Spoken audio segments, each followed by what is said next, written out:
so many friends connected already. Welcome, people from Mexico. We're getting people connected right now. People from Iceland, Marisol, nice to hear you. Hi, Adriana. Hello. Hi. This is amazing because this is like being among friends, and I feel like when we meet in person. This is amazing. You look gorgeous. Nice for very thankful for this event. Thank you very much. Thank you, Irene. So let's begin. We are already a nice group, and I think out of respect for everyone, we are going to begin on time. So hello everyone, welcome to this experiment, this conversation, this lunchtime among friends, and this lunchtime but breakfast time in Latin America and somewhere in between in Iceland, I figure. I want to welcome also some friends that we know are connected from Asia. Thank you everyone for being open for this conversation. We know that nowadays there are so many initiatives to connect, but we wanted to propose you this moment to stop and to think, because in NFI we work to have these opportunities to connect, think, and do. We think that we need all these ingredients to really create the right environment to create change. And for those who are new to NFI, let me tell you a little bit about it. NFI is Nordic Future Innovation. Nordic Future Innovation is because we want to bring all the Nordic together in a common front to boost innovation, global innovation. And we believe at the end on having this connection among the interesting players, of course, learning and gathering what are the strengths of the Nordic countries, creating and building bridges within the countries, within the 5 Nordic countries, of course, Norway, Sweden, Finland, Iceland, and Denmark. And today we have representation from all these countries. And we want to create bridges and learn among each other within these countries, but also create bridges to the world. For those who know me, I'm an enthusiast of open innovation, and I believe that connections help us to be stronger and to learn and to accelerate the rhythm of innovation to the way that we need to do it. And of course, we need to find the right kind of connections and the right people to connect. That's why activities such as what we're doing today are so important. So you can connect with others, learn their own point of view, have some time to stop and think about the realities that we're experiencing and the realities from different perspectives. We are in NFI also enthusiastic about creating different kind of connections. That's why we are proudly multi-country, multiplayer, because we have, of course, corporations, but we also have startups, we have hubs, we have all sectors. So we are multi-sector as well. And even if we were born as beginning to work with the banks and the financial industry, we've been working also sometime with the retail industry, and now we are working with real estate and some other sectors. So better together, the magic of connection. And without further ado, let me welcome our marvelous panel of today.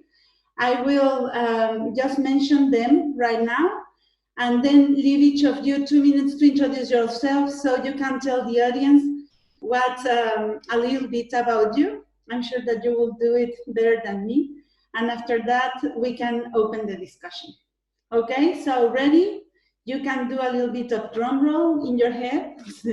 Let me introduce the best audience, the best panel configuration.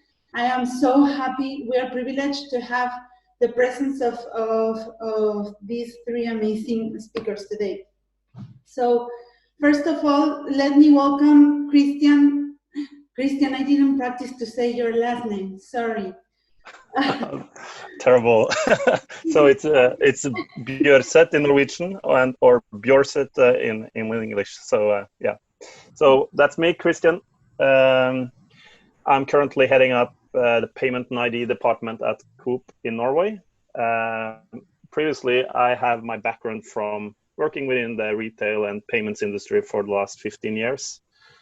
I've been with companies like Nets, Tieto Sparebank1, which is a Norwegian bank.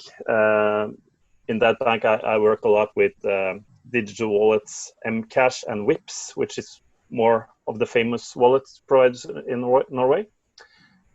Yeah, so currently based in Coop. Coop is a corporation of a lot of different corporations, 1,250 stores, both grocery and DIY. So we're based in quite different segments, but still payments needs to be done in both segments. Yeah, so I guess that's quick background of me. Welcome, Christian, and also for all of you to know that Coop is, in my experience, one of the best cases about understanding the user in the kind of journey that they want to have during the purchase experience. And I will tell an anecdote from Irene's father.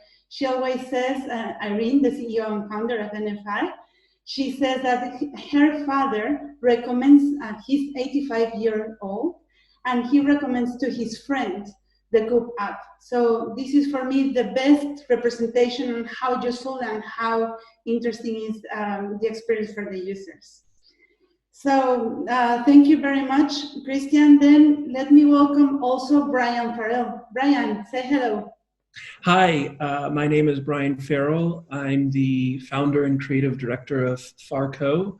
I'm an American living in Spain, and before my own studio, I was the executive creative director in BBVA, leading the design team for the last 4 years through the bank's digital transformation. I also led the payments team, where we tested and launched many different pilots, experimenting with new technologies and also forms of payment, whether that be paying with face, paying with your phone as an order ahead, paying with a car license plate or a personal bag, trying to identify the balance between creating a seamless experience, but also one that the user understood what they were doing, and also that we were solving a need. Thank you, Brian. Well, I met Brian, and we've been friends for a long time now.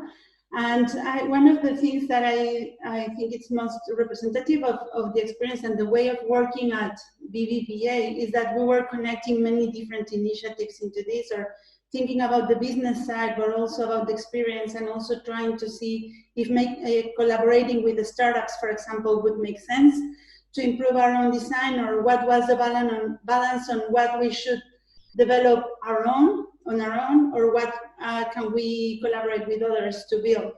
So there's an interesting perspective here, and also another thing to point out is about the experience of working global, no? And this is something that later on we can come back with Christian as well, and of course with our next speaker, because there are many different interesting dimensions about working in a multi-country corporation. Welcome, Brian. Thank you for being here today. And so last, but certainly not least, let me welcome Dimas Jimeno. Dimas, are you there?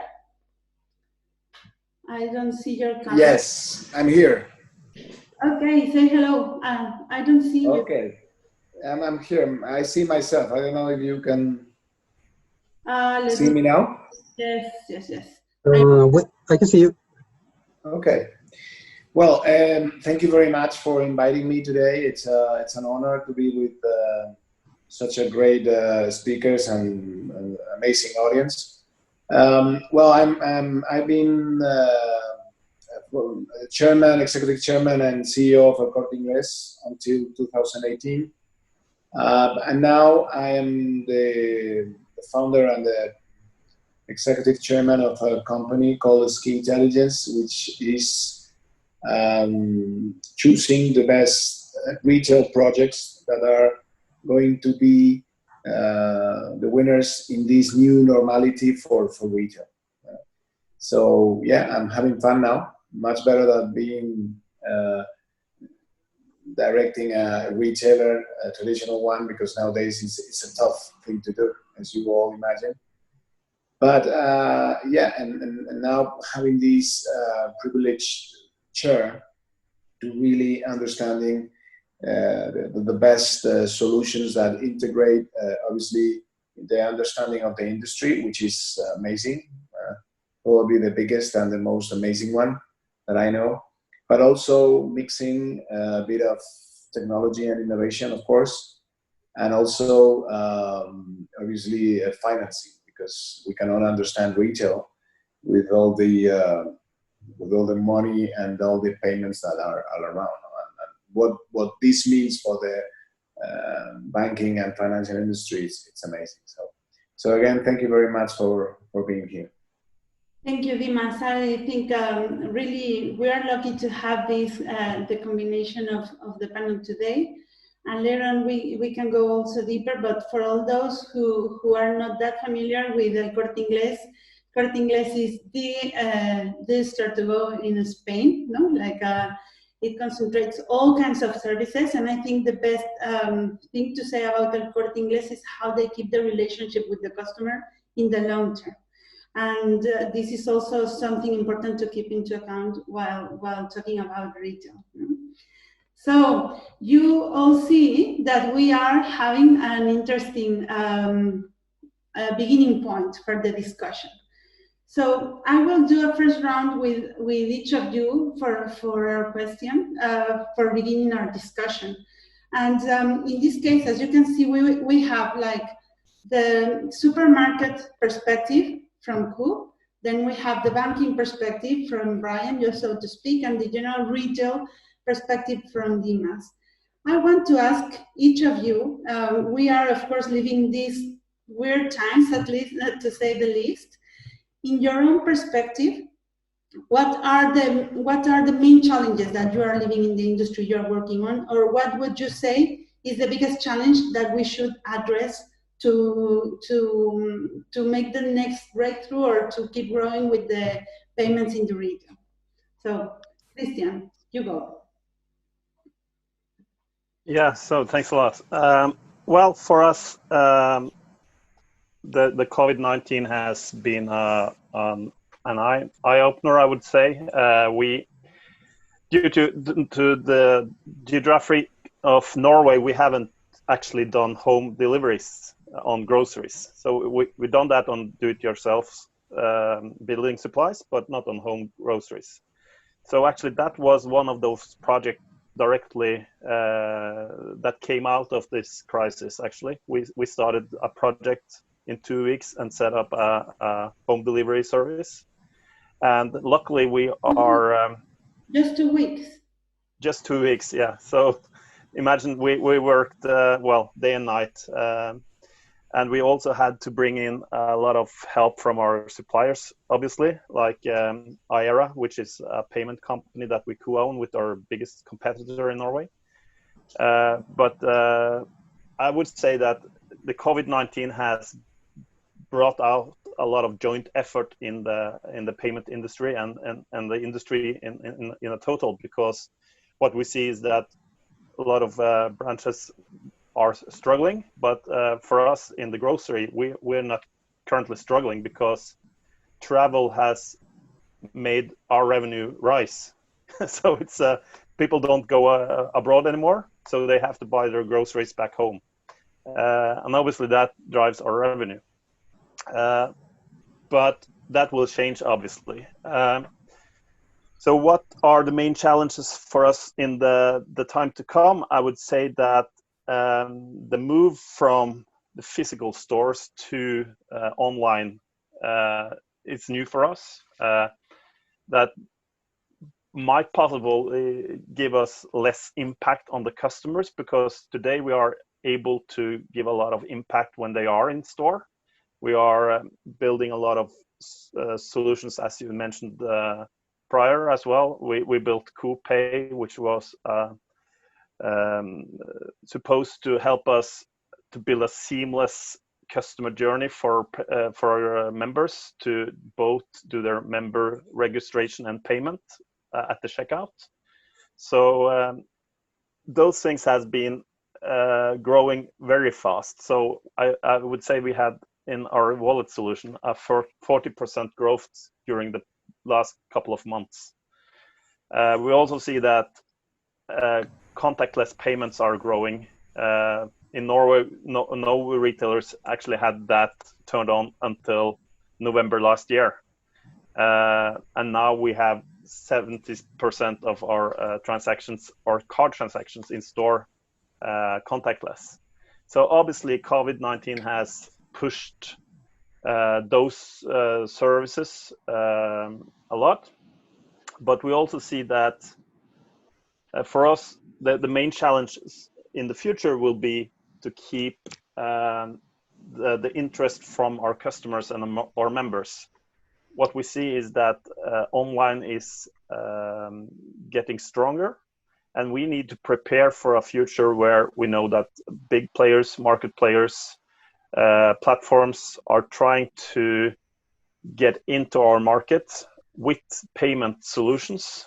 And obviously payment solutions could be the driver to build the ID and authentication in the store. And what we don't really want to happen is that you would identify you with a different marketplace than Coop when you're in a Coop store. And that's one of the biggest fears that we have. We are afraid of that kind of lock-in and possible loss of customers to other players. But also we need to have our members and customers in our universe to be able to work with them and to make them use the most efficient payment method for us, both efficient when it comes to costs, but also for handling the entire conciliation and value chain of payments. So I guess we have several different aspects in this area.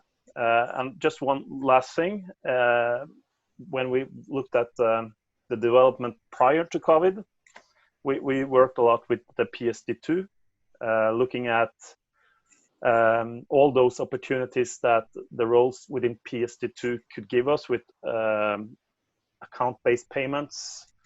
But the biggest threat for us in the future, I would say, is that secure customer authentication solutions that are built in the PSD2 segment, because we need to have our own ID and authentication solution to be able to build good customer journeys, not only for payments, but for other customer journeys. So if we are able to have one of those SCA solutions that could be approved by all the banks, that would be brilliant for the future for us. So yeah, I guess that's... Thank you. So how many members do you have in Coop right now? What's your currently we are 1.8 million members, and Norway has 5 million inhabitants. So, and we often multiply 1.8 with 2.1 because we look at the household. Exactly. So then you imagine how many people we actually are connected with. So you already have the relationship with the customer somehow. You've grown to relate and connect with them, no? Yeah, yeah. And but then this, when you talk about having the home delivery and not the customer is not coming to my house, I'm going to their houses. This maybe creates also another kind of relationship with the customers as well, and a kind of relationship that maybe banks can't have as well. Sure. But we are quite close because Norway is a very long, widespread country. People live in dense areas, and that's one of the challenges with e-commerce because the last mile is so expensive. So we really didn't want to launch e-com, but we did it because of the social part of the joint effort for the COVID-19 crisis, and it's a lost project. It really is. But still, we as a member-driven and member-owned corporation, we need to do those kind of things.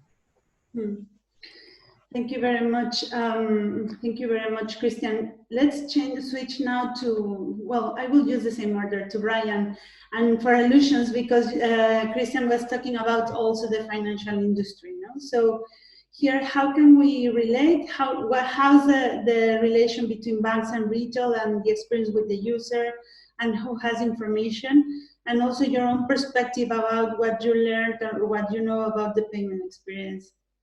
Sure, yeah. So, I mean, my background is very design focused, so very much thinking on user need and current user behavior. So I think the challenge that we were seeing before COVID is the same challenge we see now. It's just been escalated even faster. Because one reflection that we were definitely thinking about last year and the beginning of this year was, how do we responsibly innovate towards a new future without sacrificing current user need? And when you look across, there's many different studies. There are plenty of markets where people want innovation. They're really excited about innovation. They don't want checkout or cash registers. They are excited about a world without cash. You know, either they're interested or they're already paying with voice, which is completely invisible. And they're also adopting all of these new innovations and technologies at a much faster pace than before.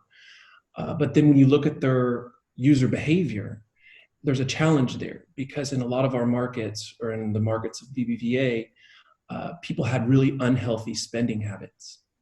And then in other markets, like in LATAM, there were really important moments along the payment journey that created human-to-human interactions of trust building, both socially and professionally. And as an example, for instance, in the South American markets, which primarily is paying, I think, around 80 to 90% still in cash, when I invite you out to a coffee or a dinner or a lunch, and I take out my wallet and I pay for you, that moment is an incredibly important sociological moment to build trust between those two people. So when we talk about innovation, the word seamless comes up all the time.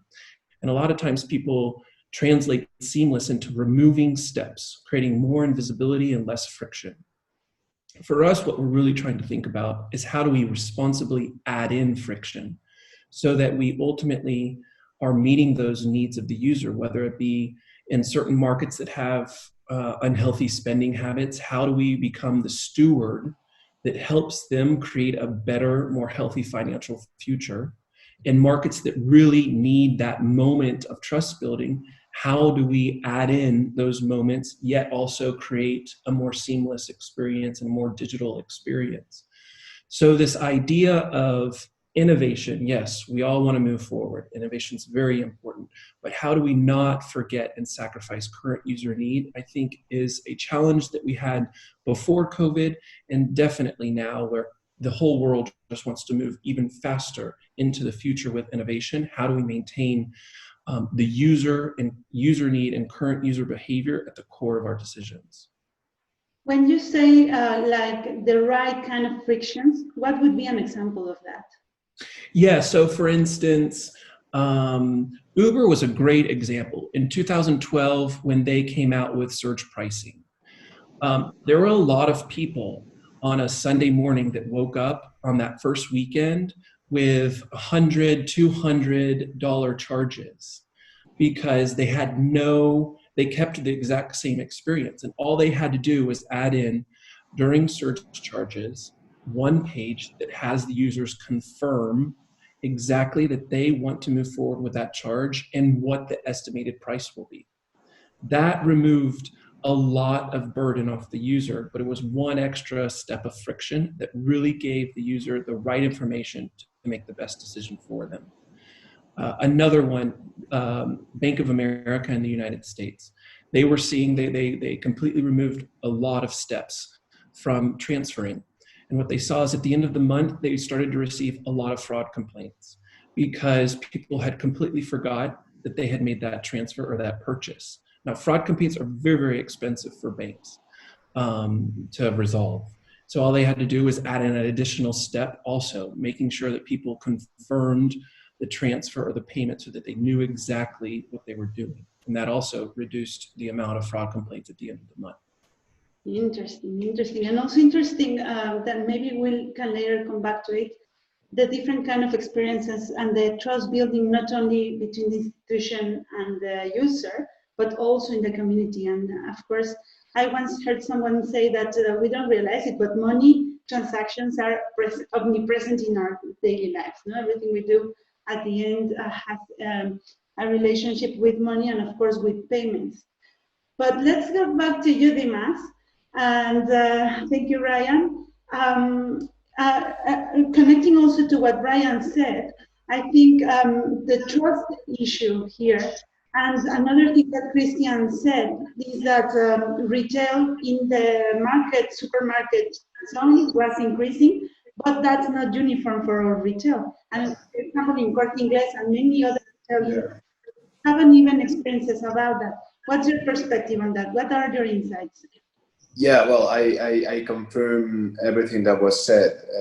And I think it's been a very interesting period for consumer goods and food supermarkets, and because obviously while restaurants and cafeterias were closed, all the citizens, we had to eat at home, so that has boosted the sales of food, obviously, and supermarkets. I mean, they've been selling a lot. But it's also true that they have discovered, at least especially here in Spain, that online is important, because it was, at least in the supermarket category, it was really something that it was not strategically talking important for them. So this is the first call to action. Okay, online is very important. I cannot afford sell food without having a strong and important online channel that not only is going to help me sell better, but it's in these kind of situations, I mean, it's crucial. In fact, we've seen players like Mercadona, which is the main leader of food in Spain, closing their activities because they really admitted that they just couldn't serve the product well through online. So if you cannot do it, or you cannot ensure that the service is correct, sometimes it's better to close down until you really manage that. No? Or we've seen players like Aldi and Lidl, the German big players of supermarkets in Europe, really understanding, because online for them was okay, but now really moving fast to make big investments on that, because they cannot afford anymore not to consider online as an important part of their strategy. And this is simple, because all these companies are designed for physical shops. So when you try to go through a tube that is very, very small, and then the online demand multiplies by 100, it's just not capable. It's not ready. So these show us that the online and physical stores they need to be together. And we've seen very interesting moves in the market. For example, starting to use some supermarkets as dark stores to really make the delivery correctly. And I think those strategies are going to remain. Okay, but this is food, as you were saying, and it's been clearly the winner of this. But there are big losers, and to see this on the other part of the equation, we should talk about fashion. I mean, fashion business, they've been very, very struggling, because obviously the physical stores were closed. I mean, you were not able, you couldn't just buy on the stores. And on the other hand, I think there's been a thought from consumers, because then because all we've been in pajamas and and we didn't have the need to get dressed. We really looked at our wardrobes and we said, do I really need all this clothing? I mean, it's been a very interesting process, right? And I think that fashion industry right now, it's really trying to redefine their future. I think there is the understanding of do we really need to buy these t-shirts and buy €6? And do I really need a t-shirt that is so cheap that I'm going to wear it maybe 1 or 2 times and then I will buy another one?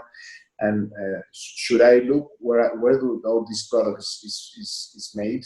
So there are many collateral effects that obviously goes beyond the fact that you have a huge problem because your stores, they've been closed. You've been trying, and some of them, they've done great doing online sales, but obviously because the part of online was not big enough, I mean, it's been very, very far away from the total sales that there were pre-COVID. So yeah, different stories, but all of them, I mean, whatever you are, food or fashion or leisure or home, the main lessons here are, first of all, this was happening before. I mean, COVID-19 has been just an accelerator, okay? I've heard very interesting people saying that probably this long, almost 3-4 months, they represent 2 years of digitalization, going to digital for the whole world. And obviously retail is not an exception. I have, I mean, many people in Spain never had bought before online, and they had to do it for the first time. So for them, they've been a huge discovery, and these guys are going to still buying on online. But this is going to remain. No? So and the consequences of this is, and you said it before, it's obviously hyper personalization on the client. I mean, data was important. It's even more important now because the relationship you have with the client, whether it's physical or digital, is crucial. And that's why everybody wants that data. Competitors, brands, banks, official institutions, everybody wants the data. So I think that for retailers, it's obviously it's the most important asset you got. And now it's the time to secure that you really manage that information and that is yours. And if you're going to share it with someone, you must make sure that you do it properly. Okay. Another consequence of this, and you said it also, is contactless. I mean, now the retail experience not only has to be great, but now it has to be secure. It has to be. You have to guarantee that you go to a shop or you receive whatever product you bought from online at your home and you don't get infected. I mean, this is it. And you must ensure this. And this is something that it's challenging because it's another thing that you have to add to that shopping experience. And these lead us to very interesting things that has to do with payments. For example, obviously no cash, because money now is when someone gives you a €5 bill, it's like you don't want to touch it. Okay, now who has touched this before, right? I saw a tutorial to wash your money with soap. Yeah, yeah, but you have to wash your money. You have to clean the clothing. I mean, the t-shirts and all that someone has tried. You need to go and clean them too. So there's lots of processes that you have to introduce and this lead us to I think to one of the innovations that I really believe, but probably Christian can talk about this better than I. It is the self-checkout. I think that we're moving into acceleration of self-checkout systems.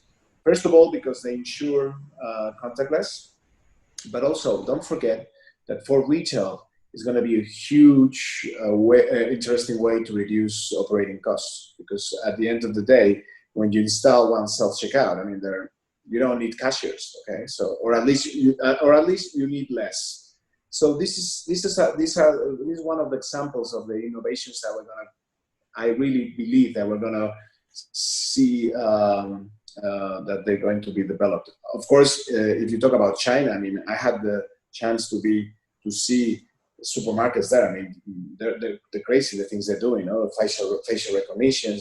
Obviously, I really think that Europe, it's a little bit, I mean, we'll never reach that point, but all this kind of innovation is going to go much faster, and probably the last of the consequences, but on my opinion, the most important one is we won't see, I mean, whatever retail business that wants to be just physical or just digital is not going to succeed. I mean, if you're physical, strongly physical, and you got lots of stores, you need to have a digital experience and mix it with the physical, because clients now, they really don't care where you are. I mean, they just want to contact you either ways.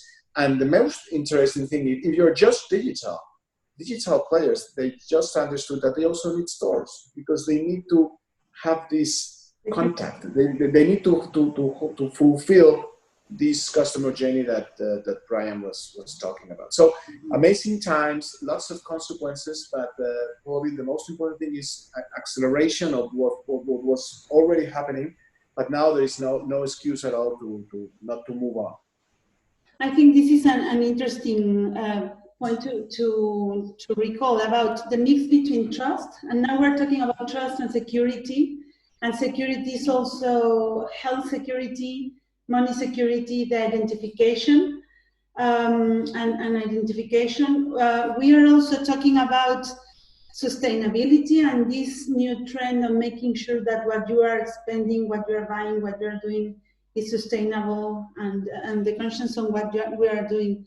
The mix between the physical and the digital has come also a lot. And we talked about the difference between before COVID and after COVID, and how we are interrupted, how we are continuing the thread of innovation. And then for Allusions, Christian, Brian, do you want to continue or to make a point around the security issue and the identification on how we continue this trust with the customer? Sure.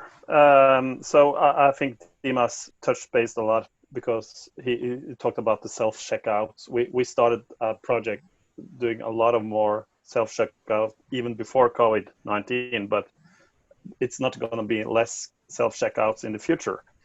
What we've also done is what we call unmanned store. So we are able to let the customer check themselves into the store and check themselves out of the store during nighttime when the store is unmanned. And you could say that we have a level of trust, because we trust that the customer actually pays, even though they have given away their social security number and we really know who this customer is.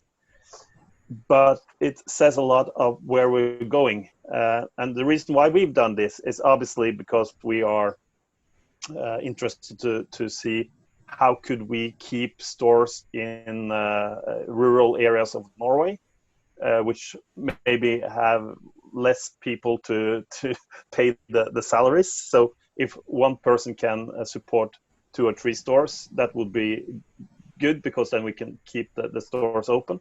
But then in that case, you identify every customer. We identify every customer that goes into that store, obviously, yeah. And it has actually been a huge success for us. And we are looking at more of those kind of concepts, and there are also competitors in the Norwegian market looking at similar solutions. But trust is really important for us, at least in Coop, because the last 2 consequent years we was voted the most trustworthy company in Norway by a company called Ipsos, which is a marketing intelligence company. And everybody talks about the banks, how trustworthy the banks are, but actually Coop has a position in the Norwegian market that gives trust, and we also try to give back trust to our customers, because we will help them out. They can do their grocery shopping during the entire night or daytime, because we know people work at different times of day. Yeah, so I guess this is quite important for us, and we also see that that gives impact to the payment solutions that we need to provide, because people really don't want to have complicated payment situations. They want it to be more or less seamless. But as Brian also touched base prior, we need to add friction, because if it's too easy, people are afraid of fraud. So we have to put in a finger on or a face ID just to make sure that the level of trust is kept, that the customer actually feel that this is safe, even though it is safe, but we could have an even more easy flow dropping it. Yeah, I mean, to add on to this point, and also in the spirit of keeping the conversation global, I'll represent the user behavior and needs of the LATAM market, because I think definitely innovation is moving at different paces, and the acceptance of innovation is different across different areas of the globe. But in the LATAM markets, where I said the majority of people are still using cash, there's a natural hesitation for any process digitally for this fear of being fraud or having some type of fraudulent behavior happen. It's not a fear based in nothing. There is a lot of fraud happening across digital experiences in these countries. And also it's a culture that is much more used to waiting in lines. So anything too fast also produces a natural fear that there is something fraudulent happen.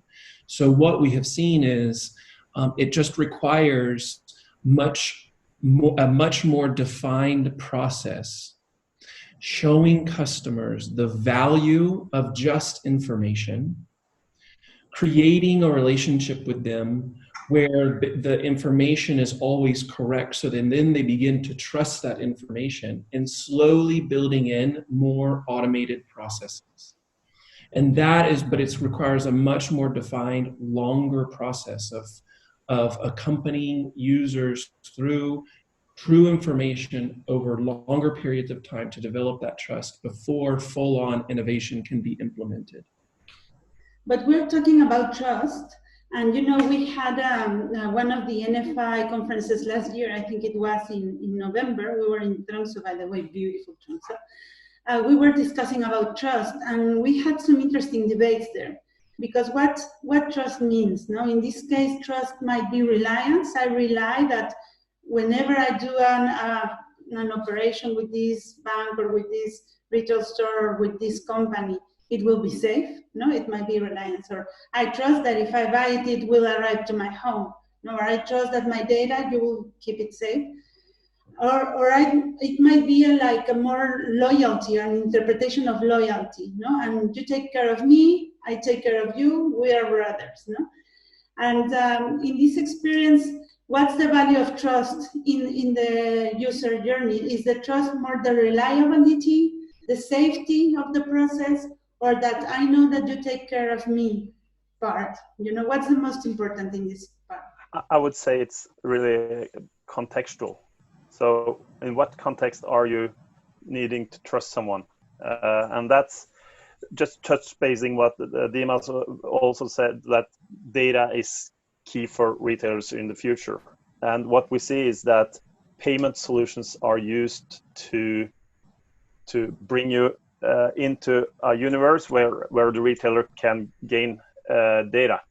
And that's why we are afraid of the huge multi-platforms coming in from US, China, and everywhere to kind of take our customers away. But what I think is, is that when you have a contextual trust, people could trust Facebook, people could trust Instagram, Snapchat, or all those platforms, but it's based on what kind of context are you in when you trust them. You might not trust them with your bank account, but you could trust them with a credit card. it's all about in what situation you actually are integrating with those kind of players. And maybe this question is more for Dimas. If we are connecting this idea of trust and the experience of the user, or maybe it's for all of you now that I'm thinking, is what part of, so we were talking about payments, and that was the beginning point for the discussion. What kind of data do we need from the customer? Maybe it's more valuable that you have the checkout store, the kind of behavior that they have in there, and in that sense, you don't mind which technology you are using just to pay, to do the payment. So maybe there are different dimensions of the data that, you know, as long as you keep the knowledge of the profile of the customer and their preferences and the way of shopping, there might be enough data. Or when is the payment information also valuable for you? Can you share, is the platform concept relevant here to some point, to some extent, to even gain more customers? I really think that data needs to have a purpose, okay? So let me give you an example that follows a little bit what Christian was saying. And it's a very simple one, but it's very powerful by itself. It's here in Spain, little commerce, the little shops that are in the neighborhood, they've been doing something very interesting. The ones that could open, obviously, mainly little supermarkets or this traditional kind of shop that was open. They've been serving the products home by home, them doing the deliveries. Imagine how powerful is that for an older person that just was confined and couldn't go out. And his shop of all time not only is going to sell him the products that he needs, but it's going to do the delivery home by home. And this is just an example of how powerful can be the creation of these kind of relationships. And I think it's very interesting to analyze from the big retailers to how can I build this kind of relationship when obviously I don't have this contact, everyday contact, or it's going to be done by one of my sales associates. You know? That's why I really think that data is important, but it needs to have a purpose. Obviously, it can be very powerful to offer finance through consumer habits and buying, and that's why it's so related fintech with shopping, right? And especially in countries like Latin America, like Brian was saying, when I mean, all the retailers are bankers. Okay, you cannot understand retail without the finance part, no? And probably Europe and United States in the past, where you had these high interest rates when the money and what you do with the money was even more profitable than the money you get or the margins you get from the merchandise itself. So that's also very important. Or you can also sell insurances and lots of stuff to those clients. But what I think is really, really important is to use that data to really sell more and to build the relationship with the clients. And that's why when some people ask me, okay, but technology then is going to be the end of the whole social relationship and the contact between humans through retail, and I say no. I mean, when you use technology to substitute humans, then you have a problem. I think it must be a tool to help that happen. For example, if I provide my salespeople the right information about one client when it comes and enters my shop or it's buying through our marketplace, then I can fully offer him what he's looking for, because I know him, I know what he bought before, I know what he's looking. I mean, and I think that is the kind of the use of data that it's really powerful. And in that case, it's not going to substitute the human part. It's going to give a lot of much more sense of why do we need stores there? Why is Amazon or Alibaba building stores? Because they need that content. It's because if not, loyalty is not true. Loyalty through online is very difficult. It's like giving superpowers, adding technologies to the human capabilities so you can give a better service to your customer. That's it. I mean, that's why when I see some retail groups that are trying to build their strategies through technology, I think technology is it's a tool or an enabler to execute your strategy, but never can be your strategy. And this is very important to understand. I mean, obviously, all this technology it must help the purpose of serving the client. And if you do it right, the client will come again. And this is what I really believe, that it's really powerful about building this relationship and using this data to do it. Thank you very much, Dimas. We are in the final 10 minutes, well, 8 minutes now. And I'm opening the floor for the audience. If you want to shoot questions to Christian, Brian, and Dimas, this is your opportunity. Also, Christian, Brian, Dimas, do you want to ask a question among each other?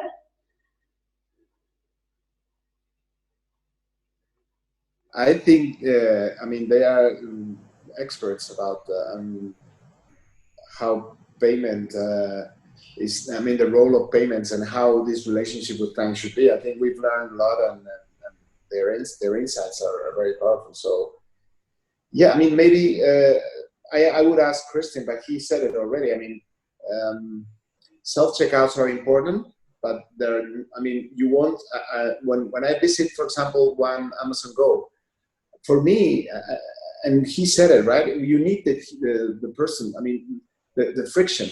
So that this is very powerful, I think. I mean, again, do you think that that friction, I mean, do you imagine Amazon Go shopping markets or convenience stores without humans? I mean, how do you qualify that experience on your well, own?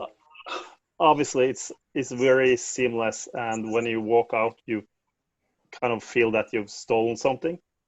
So that's one of those issues I was worried about when walking out from the Amazon Go. Obviously, a really, really nice flow, but what we at this time we are doing self-checkouts, but we have our previously cashiers. They are attending the area where the checkout is, because we know that a lot of old people, a lot of well, not that technical people also need help in that area.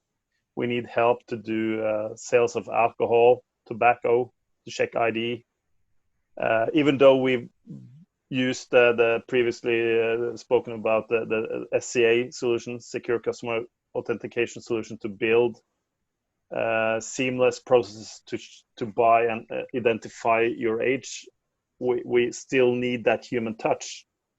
And I guess for a retailer, having physical stores, the physical appearance of our cashiers or employees in store are still important in the future.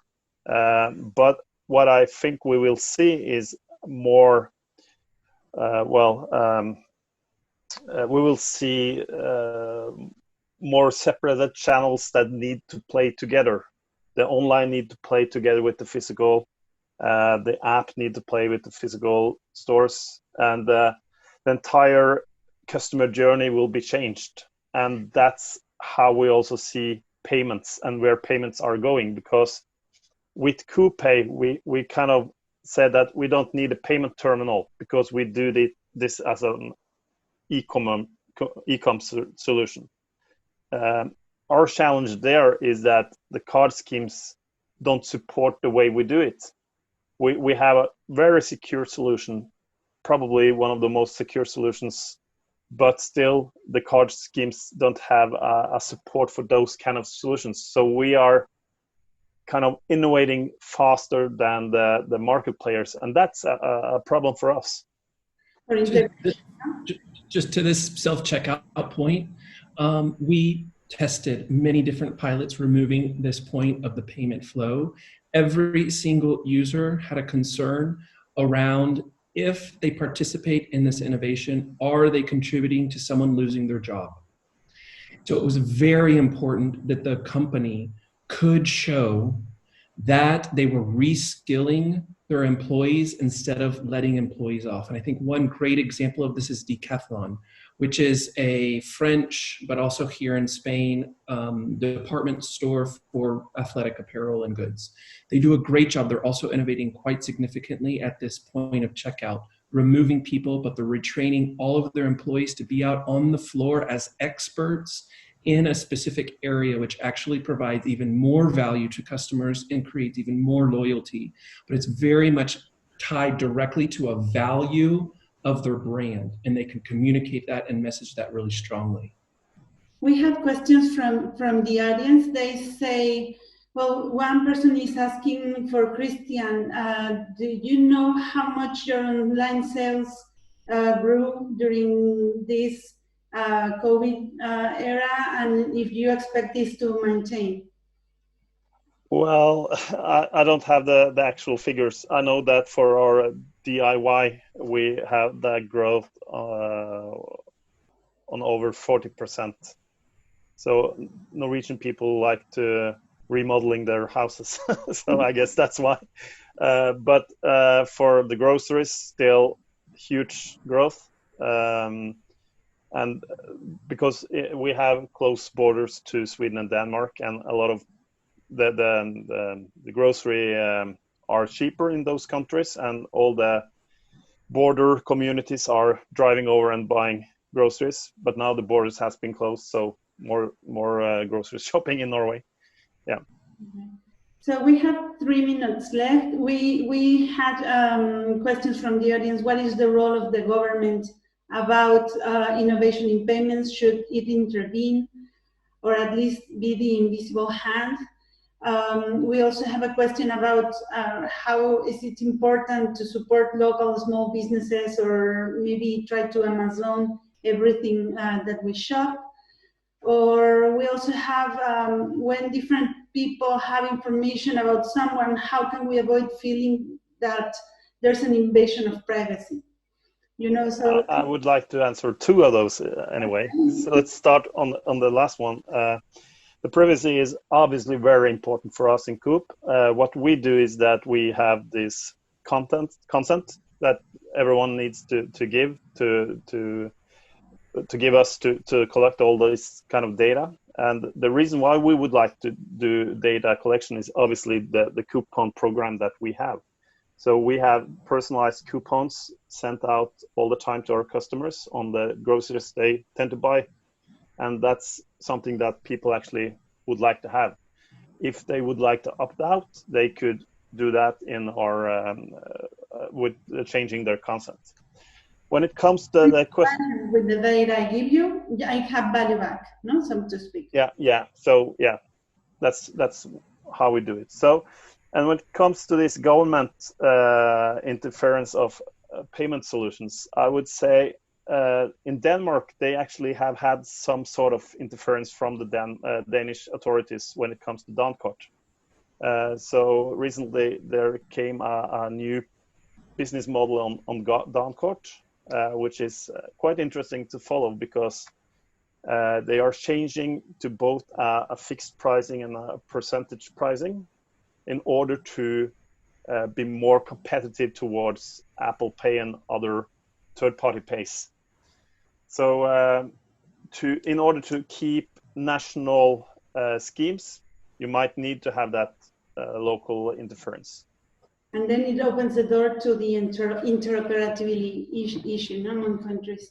Yeah. So it's already 3 p.m. and just to be really conscious about time, I would invite each of you to give a closing remark, a call to action to the audience. Bear in mind that we have people from Mexico, Colombia, Chile, Asia. We have people from retail, from startups, from corporations. What's a call to action that you want to share with them? What's the future of payments? So, who wants to go first? Dima. I go first. Well, I think that you cannot stay, without moving. I think that the call to action is you have to take decisions. Your background, the client, your competitors, everything has just in 3 months they just went. It's like a gate in time. You gain 2 years of future. So what was important before, now it's crucial. So if you don't move, if you don't take decisions, I mean, it's gonna be difficult. So this is on the bad news. The good news is if you do it correctly and you do it with courage, I mean, probably you have a great amount of being one of the winners. And on the other side, for entrepreneurs, I think there's going to be huge opportunities of investing on the right projects and the ones that are really going to shape this new retail that we're doing right now. And they can reach out to you if they have an interesting project, no, Dima? Okay, Brian? Yeah, I would just say that, innovation is key. We need to move forward. But I think it's really important to take moments of pause and reflection to look at what are current user needs and behaviors, and is the innovation we're creating keeping that in mind so that we are moving forward, but that it's innovation that's accessible for all. Thank you very much, Brian. Thank you. And Christian? Yeah, so what I would say is that focus on projects that actually do an impact. Don't focus on projects just trying to solve small topics. Try to find the things that make an impact in the customer journeys to make it easy and more convenient for the customers, and play it open. Have openness and be honest in everything that you lay out. And in Europe, at least, be honest to GDPR and the consent and yeah. I think that's core to succeed as a player within this payment era, because that will, in the end, create the trust that you need from your customers. Thank you very much to all of you. Thank you very much to all our audience. We are really happy to share this 1 hour, intense 1 hour. I think we just demonstrated that we were privileged to have this amazing panel with us today. And I totally agree with your call to actions. Let's stop and think, do a smart innovation, find the right kind of way to collaborate. Of course, my call to action is to keep you, for all of you to keep connected with NFI, because we are building bridges. We believe in collaboration. I am a true fan of open innovation, and I know that we can build a better future together. Thank you very much from all the corners of the world. And thank you very much, Dimas, Brian, and Christian, for your time. Thank you, everybody, and see you soon in the next one. Thank you. Thank you very much. Thank you. Bye.